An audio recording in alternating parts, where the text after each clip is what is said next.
नमस्ते साथियों। आप सभी उम्मीद है कि बहुत अच्छा कर रहे होंगे। अब एग्ज़ाम भी काफ़ी पास है। लगभग 30-31 मार्च को अपने एग्ज़ाम है और बहुत ज़्यादा पॉसिबिलिटी है कि एग्ज़ाम आगे एक्सटेंड नहीं होगा। अगर एक्सटेंड नहीं होता है तो कुछ ऐसी चीज़ों पर बात करना पसंद करूँगा जो अभी काफ़ी सारे बिगिनर या जिन जो फर्स्ट टाइम एग्ज़ाम दे रहे हैं या फिर जिनका सेकंड टाइम भी है, वो काफ़ी सारे इश्यूज़ फेस कर रहे होंगे।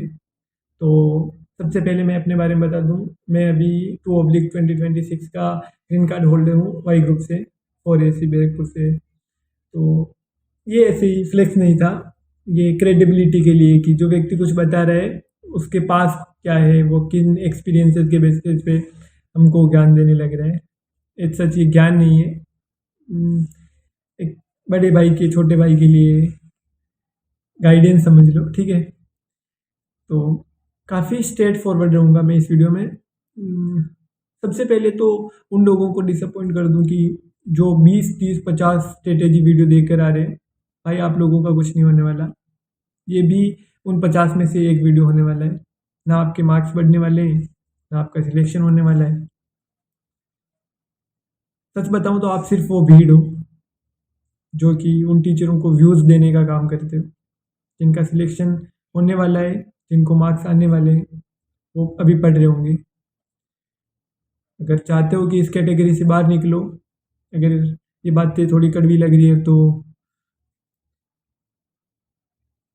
भी चांस है आपके उस कैटेगरी में जाने की, सिलेक्शन वाली में। तो मेनली हम वाई ग्रुप की बात करेंगे।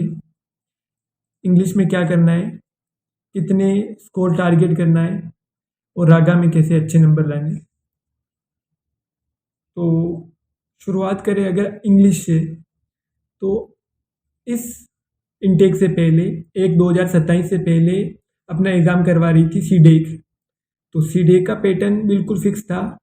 एक क्वेश्चन आएगा नरेशन, एक आएगा वॉइस, एक आएगा पार्ट ऑफ स्पीच, चार ऑलमोस्ट 4 क्वेश्चन आएंगे पैसेज के, 7 क्वेश्चन, और उसमें से 3 अप्रोक्सीमेटली 3 होंगे एरर डिटेक्शन फिलअप, और उनमें 2 होंगी वोकेबलरी जिसमें सिनोनिम एंटोनिम, एक होगा वन वर्ड और एक होगा इडियम एंड फ्रेजेस। मोटा मोटी यही पैटर्न रहता था। अब किसी को ये अंदाज़ा नहीं है कि ये नया जो वेंडर आया है ये कैसे क्या कुछ पैटर्न को फॉलो करेगा। तो ये स्ट्रेंजर थिंग है, ये सबके लिए है। तो इस चीज़ को लेकर पैनिक नहीं होना, पहली बात। दूसरी बात कि मॉक टेस्ट कहाँ से लगाई, नंबर नहीं बढ़ रहे तो नंबर कहाँ कैसे इम्प्रूव करें।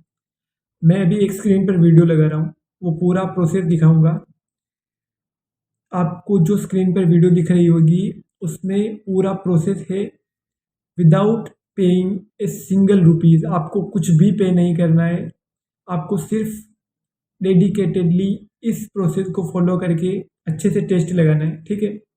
तो आप जाओगे जेमिनाई पर, उसे मान लो आपने सिर्फ इंग्लिश का सेक्शनल मॉक टेस्ट लगाना है।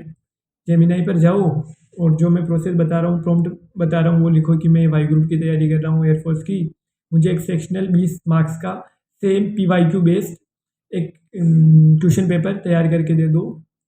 तो वो बिल्कुल अटेम्प्टेबल फॉर्म है, जो कि आपको स्क्रीन पर दिख रहा होगा, वैसे आप लगा सकते हो।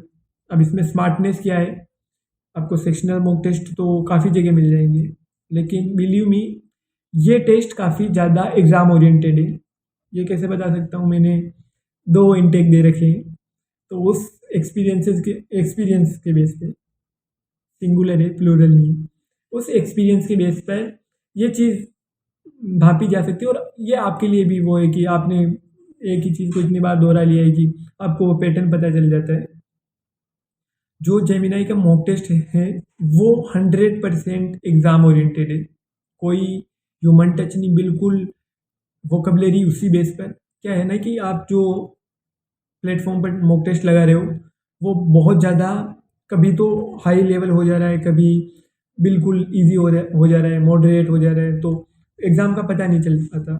अब अगर आप 5 मॉक टेस्ट लगा रहे हो, 5 में से एक मॉक टेस्ट में आपके इंग्लिश में आ रहे हैं 13, एक में आ रहे 19, एक में आ रहे 8-9, तो बंदा उससे ही डिमोटिवेट हो जाता है कि ये हो क्या रहा है, इम्प्रूव कैसे करूँ, या फिर क्या दिक्कत क्या हो रही है। तो आप एक बार इससे टेस्ट लगाओगे, ठीक है।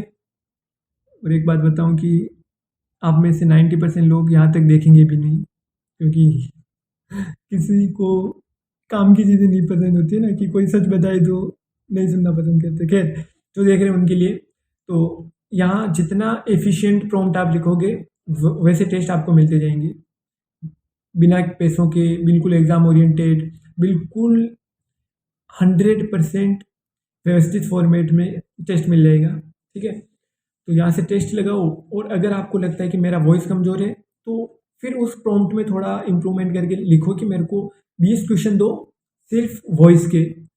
तो वो सिर्फ 20 क्वेश्चन देगा आपको वॉइस के, फिर एनालाइज करो कि अच्छा किस फॉर्मेट में गलत हो रहे हैं मेरे, अच्छा मैं किस जगह गलती कर रहा हूँ, अच्छा मेरा पैसेज ठीक नहीं है, मेरा वोकेबलरी ठीक नहीं है। तो आप उन्हीं सेक्शन पर अगेन एंड अगेन टेस्ट लगाते रहो, तो आपका इम्प्रूव हो जाएगा।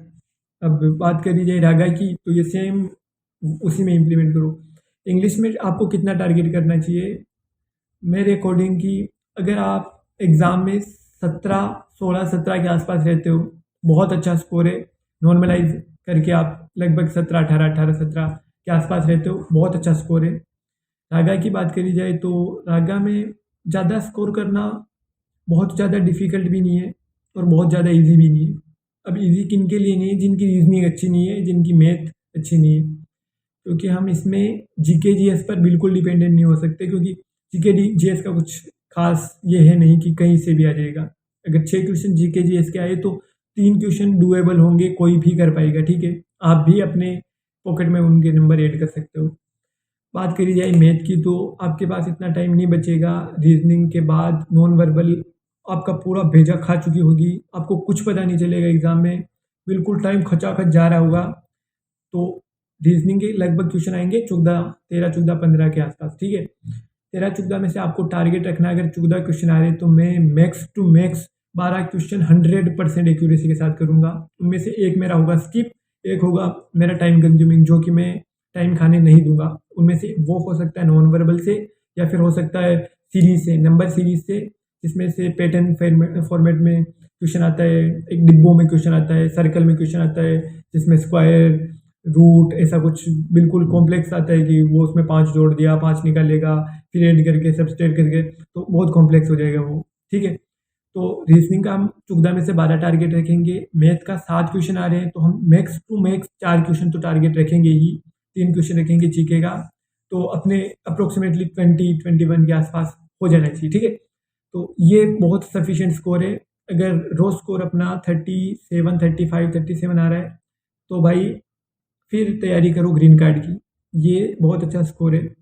और ये मैं एक बात बताता हूँ, आप संडे पर कहीं टेस्ट लगा रहे हो, बहुत अच्छी बात है, लगाते रहो। टेक्स्ट बुक पर लगा रहे हो, RWO पे लगा रहे हो, कैडेट्स पर लगा रहे हो, RSS से लगा रहे हो, बहुत अच्छी बात है, तो लगाते रहो। लेकिन अगर अपने दिन में, क्योंकि एग्ज़ाम बहुत ज़्यादा पास है, तो अपने दिन में एक चीज़ और इंक्लूड कर लो, वो है जेमिनाई के अपने प्रॉम्प्ट बेस्ड टेस्ट, ठीक है। इंग्लिश का लगाना शुरू कर दो, फिलर वाले क्वेश्चंस, या फिर मैथ के लगाना शुरू कर दो, वो रागा का देगा।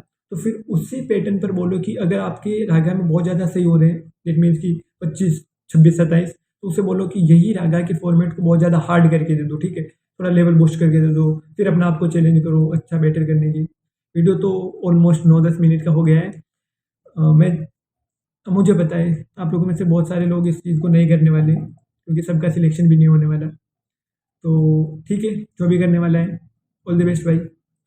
और सिलेक्शन सिर्फ मेहनत पर डिपेंड नहीं करता, ये बहुत ज़्यादा लक का भी काम है।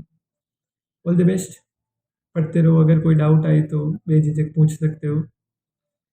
नया चैनल है, अगर ज़रूरी लगे तो सब्सक्राइब कर सकते हो, लाइक पीक नहीं मांग सकता है, अगर ज़रूरी लगे तो ठीक है, बाकी ऐसी कुछ ज़रूरत है नहीं। Okay bye.